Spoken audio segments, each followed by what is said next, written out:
салому дуруди бепоён ба кулли мухлисони барномаи дар шабакаҳои иҷтимоӣ. Фирдавси Хурсанд топ хабарҳои варзиширо мегӯяд. Оғоз мекунем. бозии дастаи Манчестер Юнайтедро муқобили Ноттингем Форест дар мусобиқаи ҷоми Лигаи Англия тамошо кардед.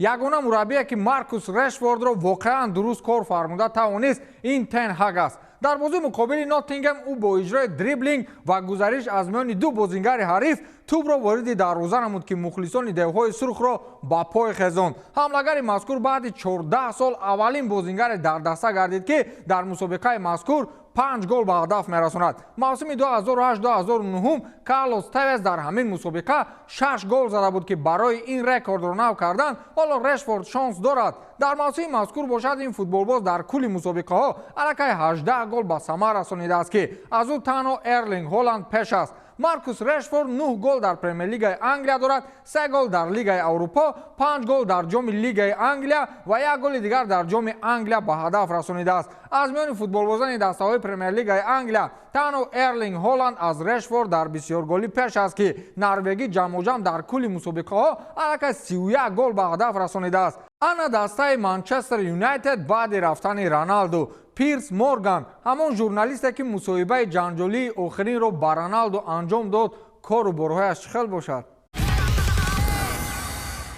муроҷиат ба мухлисоне ки дар мамлакати Русия кору фаъолият доранд. бонки машҳури Тинкофф роҳҳои интиқоли маблағ ба наздикону пайвандонатонро осон мекунад. аз имкониятҳои навини корти дебетии Тинкофф Блек истифода баред. корти дебетии муфиди Тинкофф Блек барои шаҳрвандони хориҷӣ дастрас аст. бо он шумо метавонед дар худи барномаи бонк ба Тоҷикистон ва дигар кишварҳои иттиҳоди давлатҳои мустақил бе комиссия маблағ интиқол диҳед. аз линки зери видео буда кортро дархост кунед. он дар саросари Русия ба шумо ройгон расонида мешавад ва шумо метавонед аз тамоми бартариҳои он истифода баред. бартариҳои корт имконияти анҷом додани интиқоли фаврӣ то 20 000 рубл дар як моҳ бе комиссия дар худи барнома бе рафтан ба бонк бо рақами телефон ба Тоҷикистон, Арманистон, Қирғизистон ва Узбекистон. дар барнома шумо фавран мебинед ки чӣ қадар маблағ ба қабулкунанда бо пули миллӣ бе комиссияи пинҳонӣ меояд. имконияти дархосткунии кортҳои иловагӣ ба наздикони худ ва истифодаи суръатҳисоб ба тамоми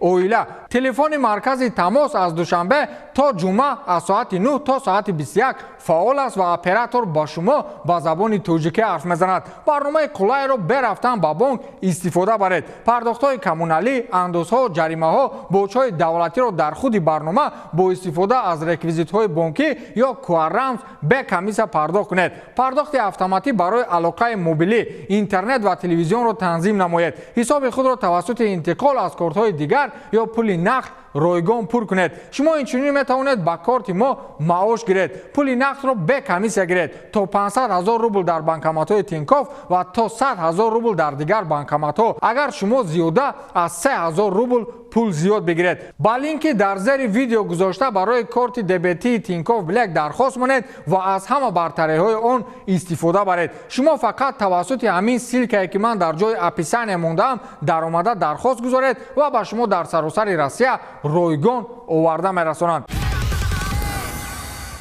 Браҳим Диас ҳамон футболбозе ки дар Манчестер Сити буду бозӣ намекард ва баъдан ба Реал гузашту дар он ҷо ҳам қариб бозӣ накарда ба Милан рафт, қарор аст шомили ҳайати мунтахаби Марокаш гардад. акнун бозингарон мехоҳанд баъди баромади тиллоии мағрибиҳо дар ҷоми ҷаҳон шомили ҳайати мунтахаб гарданд. журналисти варзишӣ Лино Бакко дирӯз расонаӣ кард ки нимҳимоятгари 23 солаи Реал ки ҳоло дар Милан ба сифати иҷора бозӣ мекунад, қарор аст ба сафи ҳайати мунтахаби Марокаш шомил шавад ва ҳатто ба машқҳои дастаҷамъӣ ки аз 20 то 28 март барпо мешавад ҳамроҳ гардад. новобаста аз оне ки Диас дар Малагаи Испания таваллуд шудааст, вале волидайнаш решаҳои марокашӣ доштаанд. Браҳим Диас дар ҳайати мунтахаби 17-солаҳо, 19 ва 21 солаҳои Испания бозӣ мекард. аммо баъди ба футболи касбӣ пайвастану дар мусобиқаҳои бошгоҳӣ иштирок намудан, дигар ӯро ба ҳайати мунтахаби Испания даъват накарданд ва ӯ дар ниҳоят ба хулосае омад ки ба мунтахаби Марокаш пайваст шавад. хулас бобояш аз ҷониби падарӣ аз Марокаш ба Испания омадааст. ин хел пайвастшавиро дар мо мегӯянд бобома бобокалонашро бандаки пояфзолаш. سرخیو راموس با هیئت منتخب اسپانیا برمیگردد. با اطلاع پایگاه خبری آیس، سرمربی نو منتخب اسپانیا لوئیس دلافوئنته نقشه دارد با حمایتگر PSG در همین موضوع روزهای نزدیک وخوری مخصوص برگزار نماید. راموس که در عموم با پیراهن این منتخب 180 بازی سپری نموده است، امکان دارد در مشق‌های دسته‌جمعی منتخب و بازی‌های انتخابی چمپیونات اروپا مقابل نروژ و شتلندیا با دسته باز یک بار دیگر همراه گردد. دلافوئنته حتی نقشه دارد دستبند کاپیتانی رو بر راموس برگرداند. حالا خود سرخیو در این موضوع چیزی نگفته است، ولی در صورت رد کردن دعوت سرمربی نامزدهای دیگر رو در مورد کاپیتانی الکی پیشنهاد نموده است که اینا ژوردی آلبا، کوکه، آلوارو ماراتا و سیسار اسپلیکویتا میباشند. آخرین بازی راموس در این منتخب قریب 2 سال پیش بود که او در بازی مقابل کوسوو در مرحله انتخابی جام جهان 2022 شرکت ورزیده بود. خلاص شکست‌های آخری اسپانیا رو مخلصان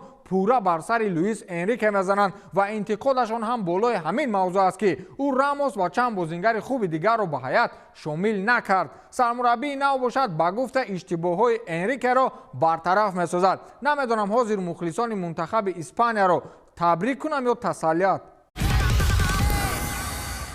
رقابت سال در UFC میان اسلام مخاچف و الکساندر والکانوفسکی را مخلصان این نوع ورزش بی‌صبرانه انتظار هستند. اینتریگا یا خود جذابیت کار در آن است که مخاچف این نوبت با قول بپر و بال است. چند قبل حبیب نورمگامدوف قطعا از این نوع ورزش کنار رفت و گفت که دیگر در یگان جای MMA مرا نمیبینید. این معنای آن را دارد که در این رقابت حبیب همچون سکوندن در کنار 8 کنجه با اسلام کمک نمیکند. این حالا میان رازگران و کارشناسان MMA سوال رقم 1 گشته است. آیا اسلام میتواند به سایه استاد و دوست و رفیقش بر والکانوفسکی غالب برآید؟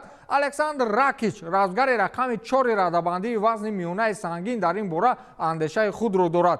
این برای اسلام یک امتحان دشوار خواهد بود، زیرا پیشتر والکانوفسکی خیلی وزن گرفته است. در تالار ورزشی من بچه‌ها هستند که میگن که هیچ کس در حیاتشان آنها را مثل الکساندر والکانوفسکی سخت با سدکه 8 کنجه پخش نکرده است و من با آنها باور دارم. ما باید فرق قد و بست را هم به نظر گیریم که شاید برای مخاچف گذشتن از بین پایها دشوار شود. علاوه بر این والکانوفسکی در جنگ راستا و دستی برتری خواهد داشت. من فکر میکنم که آن مبارزه نزدیک و زیج خواهد بود. من به غلبه اسلام شرط میگذارم، اما او باید خیلی کوشش کند، گفته است الکساندر راکیچ. من هم فکر میکنم که در این رقابت که اسلام برای اولین بار کمربند چمپیونیش را حمایت میکند بدون حبیب خیلی دشوار میشود، اما این نمیتواند با پورگی مخاچف را کشته نشان دهد، چون که حبیب بعد رفتن پدرش که عیناً وظیفه سکوندن یا یاردمچی اساسی را تشکیل میداد یکی از عمده‌ترین رقصگران جهانی جاستین گیج را شکست داده بود.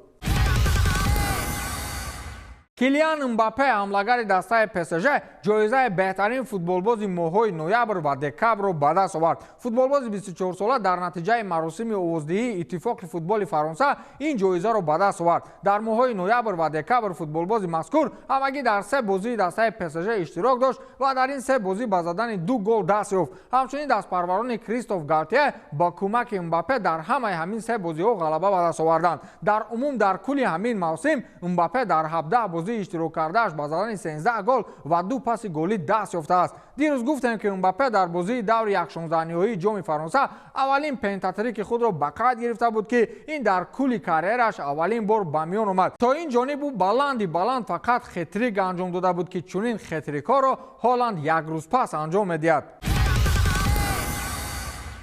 دوستان عزیز، برای اولین بار در میدان رقابت‌های بلاگری در موضوع ورزشی یک خانم دست و آستین برزده است. من سیلکش را در کامنتر میگذارم، شما با او بها دید. با همین تمام، تا دیدار، خیر.